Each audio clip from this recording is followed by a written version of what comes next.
Hey there everybody, I'm Mark Riley. I'm back with another how to draw lesson, and I'm going to go ahead and just jump into it. This is a lesson on how to draw a realistic eye. I'm going in with my black Prismacolor to make the upper eyelid, and let me just say in general that if you want to draw a realistic eye or realistic anything, you really owe it to yourself to draw from life, or at least look at photo reference, which is what I did for preparation on this video. So the eye shape, fortunately, is very much the way we imagine it. You know, this sort of, I don't know, almost like seed shape, at least right along the edge of the eye itself.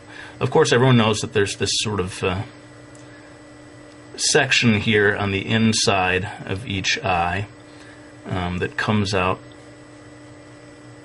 and you know, different eyes have different sizes and shapes of this area over here. So you know, the reference that I looked at gave me this kind of a shape, but you may look at something different or look at your own eye and find that it's shaped differently. In any case, there seems to be maybe one or two little sections if you want to get hyper detailed over here in this area. Now that I've got that section done, I'm going to go ahead and get to the eye itself, and this again, it's, you know, more or less a perfect circle. So if you don't trust your own circle drawing skills, you may want to trace around a quarter or something, who knows, to get that perfect shape. You know, I don't think there's anything really all that wrong with getting some help from you know, a ruler when you need a straight line, or you know, a cup or something when you need a perfect circle. Anyway, I've kind of got that section in place, and for the pupil, I'm thinking that it's about 1/4 or 1/5 the width of the iris. Again, a perfect circle to whatever degree you're able to do it. And then I'm going to put in a sort of a highlight area over here that, you know, maybe is sort of the suggestion of a window in the wall that's providing some light there. Okay. Now I'm going to jump in and do the eyelashes. This is a female eye, and maybe someone who's wearing quite a bit of mascara, who knows. So I'm going to go ahead and give a nice thick, dark, full eyelash area over here. This kind of thing, you know, I can't obviously go line by line and tell you how to do it. It's practice makes perfect, I guess. But again, looking at different reference, looking at different eyes, you're going to see all kinds of different ways of doing the eyelashes. And the only thing is that at the bottom, you want to create a little bit of a separation between the eyelash area and the actual, you know, flesh of where the eyelid meets the eye. This is that line. The second line down here is where the eyelashes are going to come out, and they start quite thin, you know, down in over here on this section, and as they go along, they get thicker and thicker. At least in the reference that I was looking at. And having got that section done, we've kind of got the basic shape in place, with the basic guidelines for the eye itself. Now, again, every eye is different, but most eyes are going to have some kind of a eyelid.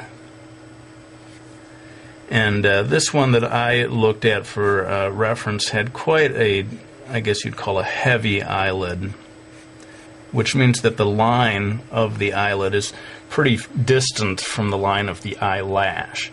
Again, looking at different things, look at your own eye, you may find that that line is a lot closer.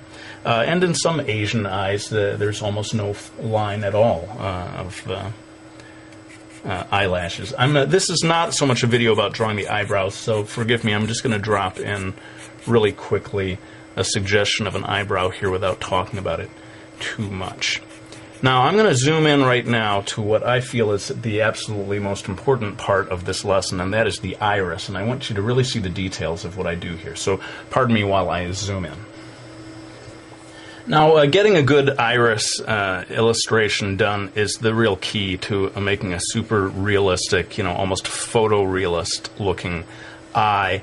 And what I'm doing here, I'm going to do in real time just this section here, sort of roping off or showing the sections that I'm going to darken up and the sections that I'm going to leave light. Basically, this little area in here is going to stay relatively light, and the rest of this stuff is going to get darkened in. Now, I know people like a real-time video, and people don't like when I time-lapse, but seriously, this one I could spend a whole half hour just on the iris itself. So I'm going to time-lapse this part, but I'll come back to explain a little about the choices I made.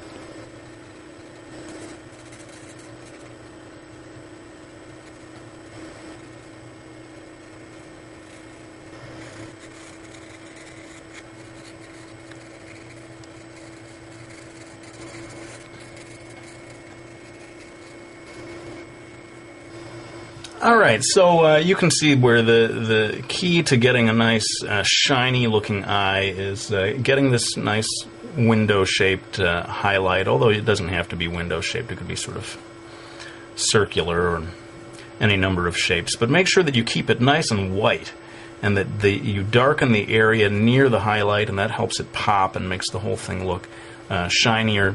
And you saw that I spent a fair amount of time adjusting the different shades here. There's a band area here near the pupil that's a certain thickness. There's a whitish area down here, and then again, in certain types of eyes, every eye is different, you get the very darkest band of color right around the very edge. I'm going to go ahead and jump in here and very quickly darken this area in of the eyelashes. Again, this is maybe a female eye, someone who's wearing quite a bit of mascara. And with that, we're starting to come into the home stretch on this video. And again, to keep things a reasonable length, I'm going to have to do some of this in time-lapse.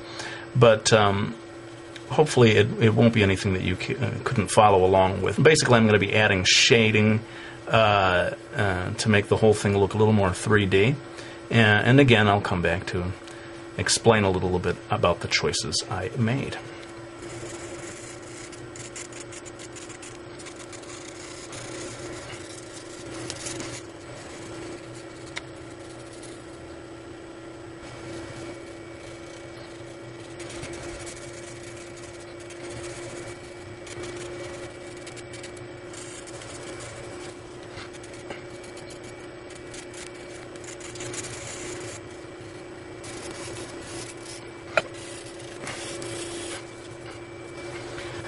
Okay, well, this is pretty much it then. We have put in all of the shading, and, as you can see, with anything that's, kind of going for photorealism here, you just need to take your time. You just got to be patient and keep working at it and keep slowly building it up.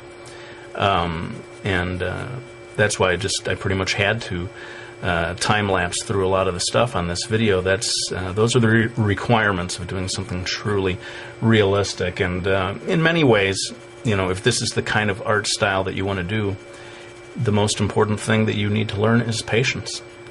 You can draw almost anything so long as you're willing to commit the time to it.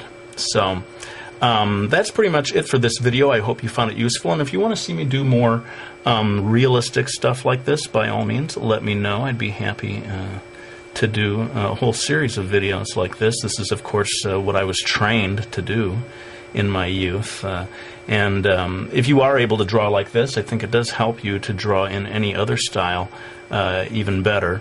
Or to, just bring something extra to it, whether it's the manga style or even just a cartoony style. If you know how to draw this way, you're going to be able to draw in any style at a higher level. I think it's safe to say. Well, let's go ahead and put the pencil down. I hope you all enjoyed watching this video. I won't show the cover of the book, but I do want to thank people for buying my Miki Falls series or any of my books. I really do appreciate your support. It means so much, and it does allow me to keep doing these videos. Thanks for watching. I'll go ahead and end this one with my usual promise that I'm going to be back with another one real soon.